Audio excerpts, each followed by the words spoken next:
yang terkasih, pada Minggu Sengsara yang keempat ini, kita diberikan tema oleh Sinode Gemit, teladan merendahkan diri dan melayani. Saya ulangi, teladan merendahkan diri dan melayani.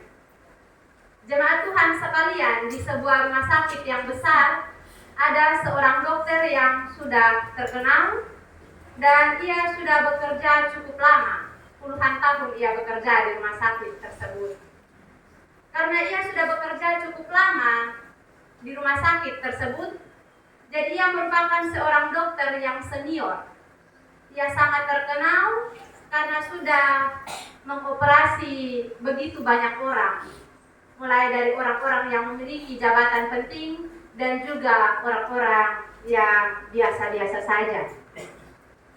Karena terkenalnya dokter ini, maka dia memiliki jadwal yang cukup padat. Dia juga selalu memberikan instruksi kepada para perawat dan juga dokter-dokter muda.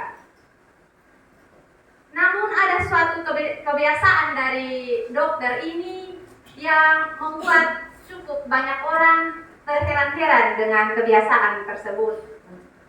Yaitu ketika dia selesai bekerja, setelah selesai mengoperasi pasien, dia akan pergi ke kamar para pasien. Dan ketika ia sampai di sana, dia bukan pergi untuk memeriksa catatan medis, tetapi dia pergi untuk merapikan selimut dari para pasien. Dan juga terkadang dia membasuh kaki dari para pasien yang sudah tidak bisa bergerak sendiri. Sehingga suatu saat ketika dia melakukan aktivitas tersebut, ada seorang dokter muda yang mendapati dia dan bertanya kepadanya, "Dokter, mengapa Anda melakukan hal ini? Bukankah hal ini merupakan tugas perawat atau merupakan tugas dari para petugas kebersihan?" Kemudian dengan hati yang lembut, dokter menjawab, "Karena seorang dokter yang baik tidak hanya menyembuhkan dengan obat atau juga pisau bedah. Kita menyembuhkan pasien dengan kasih. Jika kita sudah memberikan diri kita sebagai dokter untuk melayani pasien dengan hati, maka kita adalah penyembuh yang sejati. Sebaliknya, jika kita sebagai dokter hanya menyembuhkan dengan obat tanpa menyembuhkan dengan hati dan juga kasih, maka kita bukanlah penyembuh yang sejati." Bapak Mama, kekasih-kekasih Tuhan, dari ilustrasi singkat yang saya sampaikan pada pagi hari ini, ada kesamaan dengan Yesus yang memberikan teladan untuk membasuh kaki dari para murid. Jemaat Tuhan sekalian, kembali ke teks yang kita baca pada pagi hari ini. Injil Yohanes tidak mencatat perumpamaan-perumpamaan yang diceritakan seperti dalam Injil sinoptik lainnya. Tetapi Injil Yohanes mencatat peristiwa-peristiwa di dalam hidup Yesus yang memiliki pengertian simbolik seperti sebuah perumpamaan. Salah satunya adalah peristiwa Yesus membasuh kaki para muridnya. Peristiwa yang diceritakan di dalam Injil Yohanes, pasalnya yang ke-13, ayatnya yang pertama hingga ayatnya yang ke-20 ini, berisi peristiwa di sekitar perjamuan malam sebelum Yesus menderita, yang juga diceritakan sebagai perjamuan Paskah dalam Injil sinoptik. Tetapi apa yang diceritakan oleh Rasul Yohanes jauh berbeda dengan kisah-kisah yang ditulis dalam Injil lainnya. Jika dalam Injil Matius, Markus, dan Lukas, mereka menekankan tentang perjamuan Paskah, maka berbeda dengan Injil Yohanes, Rasul Yohanes menekankan tentang Yesus yang membasuh kaki para murid. Rasul Yohanes mencatat ajaran yang disampaikan oleh Tuhan Yesus pada waktu itu tentang kerendahan hati Yesus untuk membasuh kaki para muridnya, dan ajaran tersebut tidak diungkapkan dalam Injil-Injil lainnya. Bapak Mama, saudara-saudari sekalian, dalam tradisi orang Yahudi, membasuh kaki adalah sebuah hal yang lazim karena ada 3 alasan. Yang pertama, orang Yahudi memiliki kebiasaan memakai sendal, bahkan terkadang mereka berjalan tanpa alas kaki, sehingga membuat kaki mereka menjadi kotor dan perlu untuk dibasuh. Hal yang kedua, dalam agama Yahudi, kekudusan dan kesucian adalah sebuah hal yang sangat penting. Membasuh kaki sebelum memasuki kemah suci adalah cara mereka untuk membersihkan diri dari kenajisan dan juga dosa. Hal yang ketiga, Bapak Mama, membasuh kaki tamu adalah sebagai tanda hormat dan keramahan dalam budaya atau tradisi orang Yahudi. Ini menunjukkan bahwa tuan rumah menghormati dan menghargai kehadiran dari tamunya. Oleh karena itu, di antara orang Israel, tugas pertama dari tuan rumah adalah memberi tamunya air untuk membasuh kaki. Jadi ketika tuan rumah tidak menyediakan air untuk membasuh kaki dari tamu-tamunya, hal ini menunjukkan bahwa tanda tidak bersahabat dari tuan rumah kepada para tamu. Membasuh kaki juga merupakan kebiasaan sebelum makan dan juga sebelum tidur. Orang Israel yang tidak membasuh kaki mereka dalam kurun waktu yang cukup lama menandakan bahwa mereka ada dalam masa berkabung.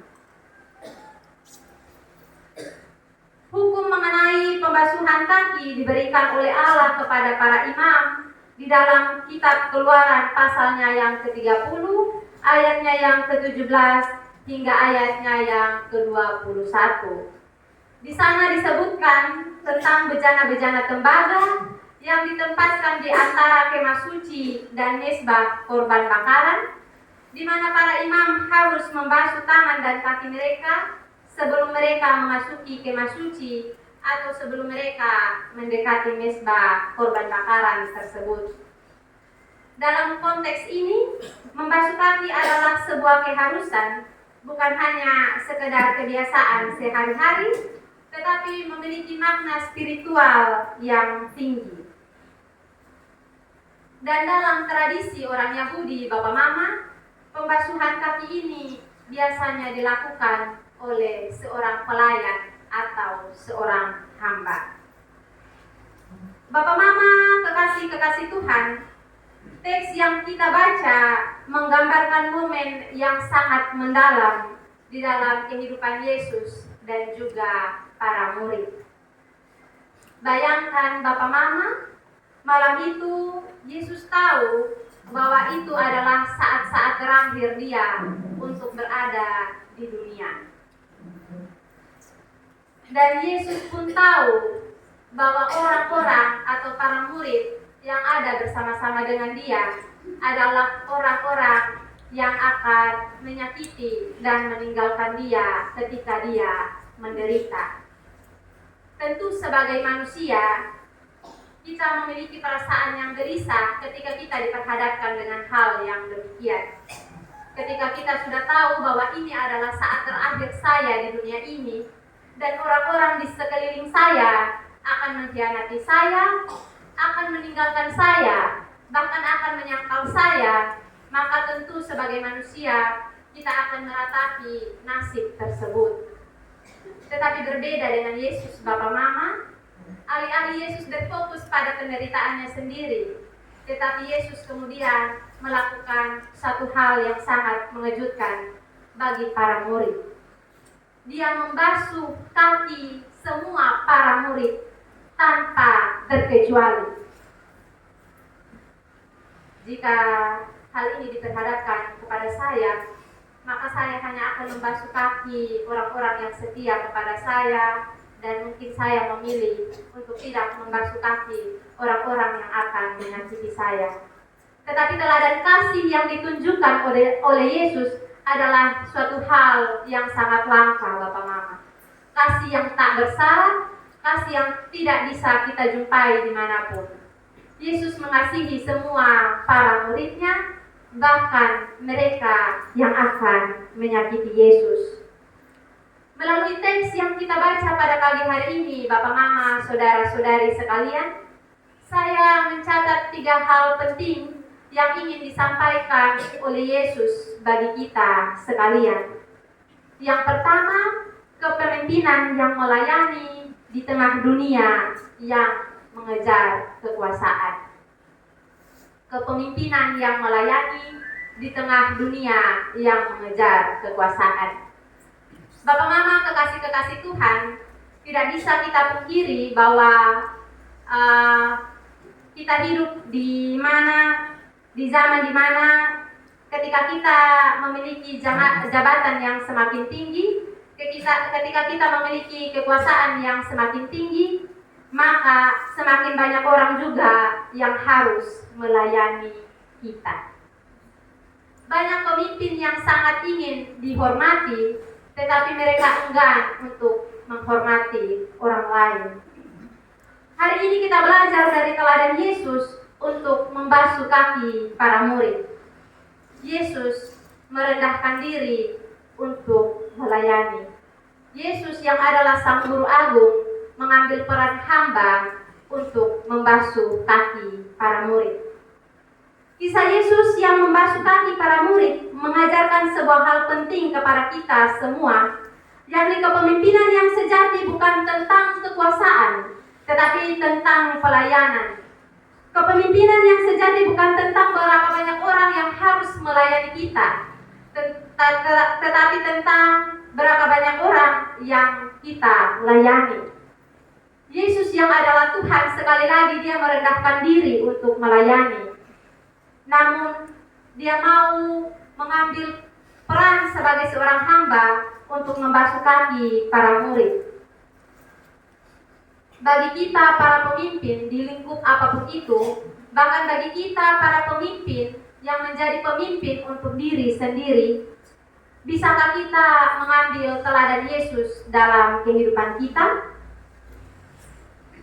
Kita diingatkan bahwa pemimpin itu haruslah melayani dengan kasih seperti yang telah dilakukan oleh Yesus. Mari kita membayangkan ketika kita semua sebagai para pemimpin bisa meneladani apa yang sudah Yesus lakukan. Bagaimana keadaan di sekitar kita ketika kita bisa meneladankan hal tersebut. Hal yang kedua, Bapak Mama, kasih yang tidak bersyarat di tengah dunia yang penuh dengan luka dan dendam. Salah satu bagian yang paling mengharukan dalam bacaan kita adalah ketika Yesus tidak hanya membasuh kaki para murid yang setia, tetapi dia juga membasuh kaki Yudas yang sebentar lagi akan mengkhianati dia, dan dia juga membasuh kaki dari orang yang akan menyangkal dia. Kasih yang benar-benar luar biasa ditunjukkan oleh Yesus bagi kita. Yesus mengasihi bahkan kepada mereka yang juga menyakiti dia. Di tengah dunia saat ini, kita seringkali terjebak dalam penempatan kasih. Seringkali kita mengasihi orang-orang yang baik terhadap kita, tetapi terhadap orang-orang yang jahat akan kita akan memusuhi mereka. Kita akan mengasihi orang-orang yang satu pendapat dengan kita, tetapi kepada orang-orang yang mengkritik dan berbeda pendapat kepada kita melakukan hal yang sebaliknya. Kita mengasihi orang-orang yang mencintai kita dan memperlakukan kita dengan baik, tetapi kepada orang-orang yang memperlakukan kita dengan buruk, kita pun memperlakukan hal yang sama kepada mereka. Bapak Mama sekalian, pertanyaan refleksi untuk kita saat ini adalah, berapa banyak di antara kita yang masih enggan dan masih sulit untuk memaafkan kesalahan orang lain? Berapa banyak di antara kita yang saat ini masih menyimpan luka dan juga dendam kepada sesama. Teruntuk kita yang masih terluka dan masih menyimpan dendam kepada sesama, ingatlah teladan yang Yesus berikan, yaitu mengasihi tanpa syarat. Mengasihi tanpa melihat perlakuan orang lain terhadap kita. Mengasihi tanpa menunggu orang yang memperlakukan kita secara buruk, meminta maaf terlebih dahulu. Mungkin perasaan sakit yang kita alami membuat kita berpikir bahwa orang tersebut tidak layak untuk menerima pengampunan daripada kita. Jika kita memikirkan hal yang demikian, mari kita berpikir lagi bahwa apakah kita juga layak menerima pengampunan daripada Yesus. Kita juga seringkali menyakiti hati Yesus. Kita juga seringkali mengkhianati Tuhan kita. Kita bahkan seringkali menyangkal Dia sebagai Tuhan kita. Bahkan ketika kita dalam keadaan yang baik-baik saja, dalam keadaan yang tentram dan bahagia, kita seringkali melupakan Yesus. Jika kita sulit untuk memaafkan, mari kita berpikir sekali lagi apakah kita layak juga untuk diampuni oleh Yesus. Tetapi teks kita pada pagi hari ini mencatat bahwa Yesus mengasihi semua orang tanpa terkecuali. Dia juga mengasihi orang-orang yang menyakiti Dia, seperti kita pada saat ini. Karena itu, ingatlah teladan yang sudah Yesus berikan, mengasihi tanpa syarat. Kita bisa mengasihi tanpa syarat jika kita benar-benar mengasihi dari hati. Dan kasih yang kita berikan adalah kasih yang bersumber daripada Tuhan. Hal yang ketiga, Bapak Mama, kerendahan hati untuk melayani di tengah dunia yang butuh pengakuan. Kerendahan hati untuk melayani di tengah dunia yang butuh pengakuan. Jemaat Tuhan yang terkasih, tidak bisa kita pungkiri bahwa kita hidup di zaman yang butuh pengakuan. Banyak orang yang melakukan ini dan itu hanya untuk mendapat sebuah pengakuan dari orang lain. Ada seorang teoretikus yang bernama Abraham Maslow. Dia mencatat satu teori kebutuhan hidup manusia. Menurut Maslow ada 5 tingkatan kebutuhan manusia. Yang pertama itu kebutuhan fisiologis, yang kedua kebutuhan rasa aman, yang ketiga kebutuhan sosial, yang keempat kebutuhan penghargaan, dan yang kelima kebutuhan aktualisasi diri. Berdasarkan tingkat kebutuhan yang dikemukakan oleh Maslow ini, Bapak Mama sekalian, menurut Maslow semua orang menghendaki adanya pengakuan dari orang lain terhadap diri kita sendiri. Jadi berdasarkan apa yang dikemukakan oleh Maslow, ada lagi pertanyaan refleksi untuk kita pada pagi hari ini. Kapan terakhir kali kita semua melakukan kasih atau melayani tanpa meminta imbalan dan juga balasan? Kapan terakhir kali saya dan Bapak Mama melakukan pelayanan atau melayani orang lain tanpa menuntut balasan? Yang terjadi dalam kehidupan kita, Bapak Mama, kita sering melayani ketika orang itu menguntungkan bagi saya. Saya akan membantu ketika orang itu ada keuntungan untuk saya, ada yang bisa saya ambil, atau mungkin ketika saya membantu orang tersebut, sedikit tidaknya dia harus membalas budi kepada saya. Jadi kapan terakhir kali kita melakukan hal demikian, Bapak Mama? Bapak Mama, kita semua di pagi hari ini ada yang punya HP. Kita ada bawa HP ini saat ini pagi. Tidak. Ada yang bawa, ada yang tidak. Kepada yang bawa, silakan berselfie. Saya memberikan kesempatan 2 menit untuk Bapak Mama mengambil gambar diri sendiri. Setelah Bapak Mama mengambil gambar diri sendiri, setelah Bapak Mama mengambil selfie, tanyakan pada orang dalam gambar tersebut, kapan terakhir kali saya melayani dengan kasih? Pertanyaan yang hanya bisa dijawab oleh diri kita sendiri, Bapak Mama. Dalam pasal yang ke-14 mengajarkan kepada kita tentang panggilan Tuhan untuk benar-benar menjadi rendah hati dan melayani semua orang tanpa memandang status, tanpa memikirkan timbal balik yang akan saya dapatkan dari orang tersebut. Bapak Mama kekasih-kekasih Tuhan, berdasarkan 3 poin yang sudah saya sampaikan, hal yang paling penting dari semuanya itu adalah aksi nyata.